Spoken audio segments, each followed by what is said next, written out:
మిగ్జామ్ తుఫాను ప్రభావిత ప్రాంతాల్లో వైఎస్ఆర్సీపీ నేతలు పర్యటిస్తున్నారు. తుఫాన్ కారణంగా జరిగిన నష్టాన్ని పరిశీలిస్తున్నారు. తుఫాను బాధితులకు ప్రభుత్వం అన్ని విధాలా అండగా ఉంటుందని భరోసానిస్తున్నారు నేతలు. ప్రభుత్వం ఏర్పాటు చేసిన పునరావాస కేంద్రాలకు తరలి వెళ్లాలని తుఫాను బాధితులకు సూచిస్తున్నారు.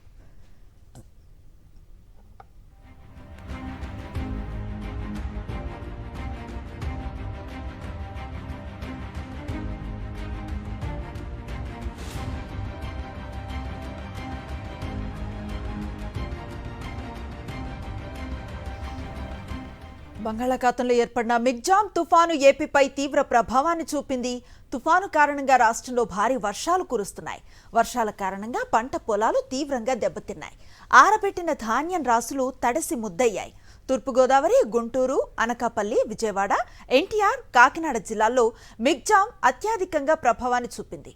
ఈ జిల్లాల్లోని చాలా ప్రాంతాల్లో పంట పొలాలు నేలకొరిగాయి.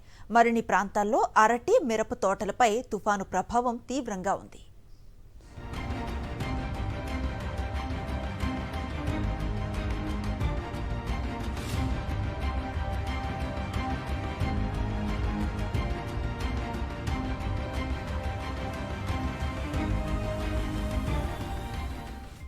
గుంటూరు జిల్లాలో వర్షం తగ్గడంతో అధికారులు పంట నష్ట నివారణ చర్యలు యుద్ధ ప్రాతిపదికన చేపట్టారు. భారీ వర్షాలకు పంట పొలాల్లో 3 నుంచి 4 అడుగుల లోతున నీళ్లు చేరాయి. దీంతో ఆ నీటిని బయటకు మళ్లించడానికి అధికారులు అన్ని చర్యలు తీసుకుంటున్నారు.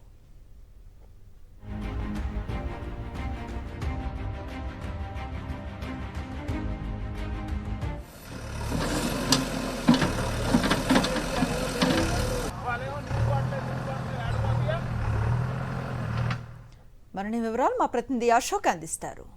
తుఫాన్ బాపట్ల జిల్లాలో బీభత్సం సృష్టించింది. భారీ స్థాయిలో వర్షం పడటంతో పూర్తిగా దాదాపు 2 రోజుల పాటు భారీ వర్షాలు కురిశాయి. దీంతో పంట పొలాలు పూర్తిగా దెబ్బతిన్నాయి. భారీగా ఈదురుగాలు వీయటంతో ఒక్కసారిగా చేతికొచ్చిన పంట అంతా పడిపోయింది. దాంతో పాటుగా 2-3 రోజుల పాటు భారీ వర్షాలు కురవడంతో పూర్తిగా పంటంతా మునిగిపోయింది. అయితే భారీ వర్షాల దెబ్బకు పూర్తిగా బాపట్ల జిల్లాలో కాలువలన్నీ నిండిపోయాయి. అయితే పంట పొలాల్లో మనకి దాదాపు 3-4 అడుగుల నీరు నిలవ ఉంది. అయితే ఆ నీరుని బయటికి తీస్తే గానీ పూర్తి స్థాయిలో పంట నష్టానికి సంబంధించిన కొంతవరకు నష్టాన్ని పూడ్చవచ్చు అని అధికారులు అంచనా వేస్తున్నారు. అందుకే పూర్తి స్థాయిలో ఆ పొలాల్లో ఉన్న నీరుని బయటికి తీసుకురావడానికి అన్ని ప్రయత్నాలు చేస్తున్నారు. పూర్తిగా మనతో చుండూరుకు సంబంధించి ఎంఆర్ఓ ఉన్నారు. మేడం, ఏం చేయబోతూ ఉన్నారు పంటకు సంబంధించిన పంట పొలాల్లో వాటర్ బయటికి తీసుకురావడానికి?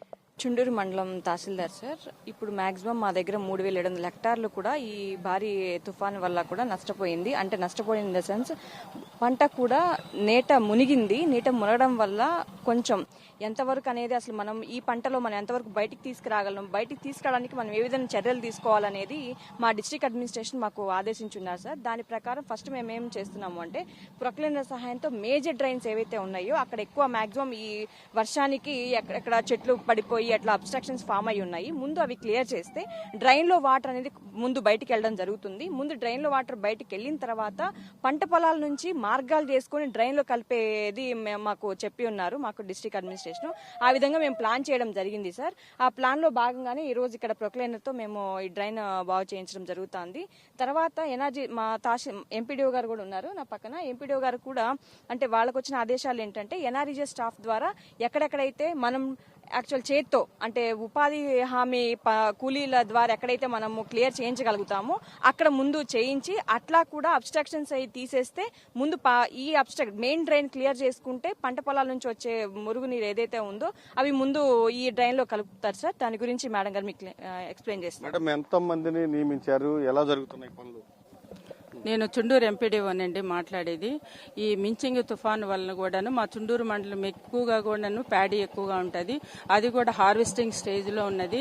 మా జిల్లాధికారి యొక్క ఆదేశాల మేరకు నిన్న జేసీ గారు, కలెక్టర్ గారు కూడాను ఈ రోజు కూడాను మనకి తీరం దాటింది కాబట్టి ఈ రోజంతా ఎన్ఆర్ఈజేఎస్ కూలీలను కూడా పెట్టి వాళ్ళు చేయగలిగినంత వరకు అంటే ఫీల్డ్ ఛానల్లో కొంచెం వాటర్ బ్లాక్ అయినా పొలాలలో వాటర్ కూడా నిలబడిపోయినా అవన్నీ కూడా క్లియర్ చేయమని చెప్పారు. అదేవిధంగా నేను ప్రొసీడింగ్స్ అన్ని ఇచ్చాను.